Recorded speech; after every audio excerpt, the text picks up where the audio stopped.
ইব্রাহিম আলাইহিস সালাম যখন ঘোষণা করে দিলেন লা ইলাহা ইল্লাল্লাহু ইব্রাহিমু খলিলুল্লাহ, তখন নমরুদ ইব্রাহিম আলাইহিস সালামের সাথে শত্রুতা শুরু করে দিল।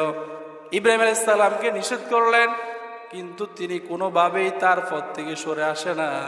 ইব্রাহিম আলাইহিস সালাম যখন দাওয়াত দেওয়া শুরু করলেন, তখন নমরুদ বাধ্য হয়ে ইব্রাহিম আলাইহিস সালামের জন্য একটা আগুনের কুণ্ডলী বানালেন।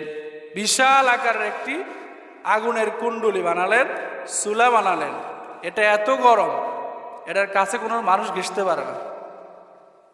অনেক দূর থেকে ইব্রাহিম আলাইহিস সালামকে সেখানে ফালাবে। এখন কেমনে ফালাইব? তখন শয়তান এসে বুদ্ধি দিলেন, কি একটা চরকি বানাও। চরকি চিনেন?